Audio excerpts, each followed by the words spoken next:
తూర్పుగోదావరి జిల్లాలో ఇసుక అక్రమ తవ్వకాలుకి అడ్డు అదుపు లేకుండా పోయిందని, ఇక ఇలా జరుగుతుంటే రాజానగరం జనసేన ఎమ్మెల్యే బత్తుల బాలకృష్ణ మాత్రం అవాక్కయ్యేలా కామెంట్స్ చేశారు. నియోజకవర్గంలో అక్రమ తవ్వకాలు జరగడం లేదని, అసలు ఇసుక సేల్స్ లెక్క వ్యాపారులు గగ్గోలు పెడుతున్నారని అన్నారు. గోదావరిలో తవ్వకాల వల్ల నష్టం లేదని, రానున్న పుష్కరాలకు ప్రమాదం ఉండదని బత్తుల పేర్కొన్నారు.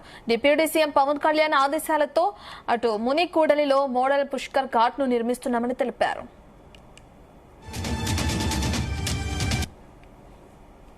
ఇసుక ఈవేళ కావాలి అని అడిగేవాడే లేడు.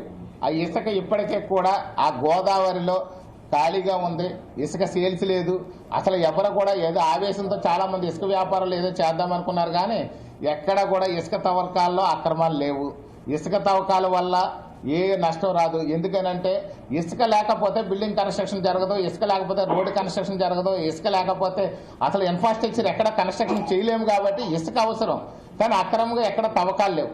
దాంతోపాటు మీరు ఒకసారి వెళ్ళి చూడండి, వారలుగా కాకుండా అక్కడికి వెళ్ళి చూస్తే ఇసుక లారీలు రాజమండ్రి నుంచి ఏదైనా కొంతవరకు తీసుకెళ్తున్నారేమో, కానీ ఆ సీతానగరం మండలం నుంచి ఇసుక అడిగే నాదులు లేడని చెప్పి ఎవరైతే పట్టాలు లీజుకి తీసుకుని పర్మిషన్లు పెట్టుకున్నారో, గవర్నమెంట్ ర్యాంపులు ఎవరైతే ఆక్షన్లో తీసుకున్నారో వాళ్ళే గగ్గోలు పెడుతున్నటువంటి పరిస్థితి ఉంది. ఆ ఇసుక తెచ్చి బయట గుట్ల కింద వేసుకున్నారో ఆ ఇసుక సేల్స్ లేదు. రెండు, ఏదైతే ఇసుక తవ్వుతున్నారో గవర్నమెంట్ ర్యాంప్ నుంచి కానీ లేదు పట్టా భూముల నుంచి కానీ జిరాయితీ భూముల నుంచి కానీ ఇసుక తవ్వి బయటకు తీసుకొస్తున్నారో దానికి ఘాట్లకి ఏ విధమైన సంబంధం లేదు.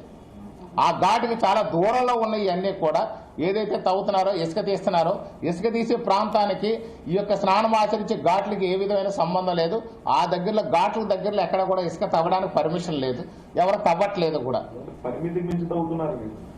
అసలు ఇసుక సేల్స్ లేదంటే పరిమితి మించి తవ్వాల్సిన అవసరం ఏముంది? అసలు ఇసుక కొనేవాడు లేడు, మహాప్రభు అని ఆడుకోవాలి పెడుతుంటే పరిమితి మించి తవ్వి ఏం చేసుకుంటారు?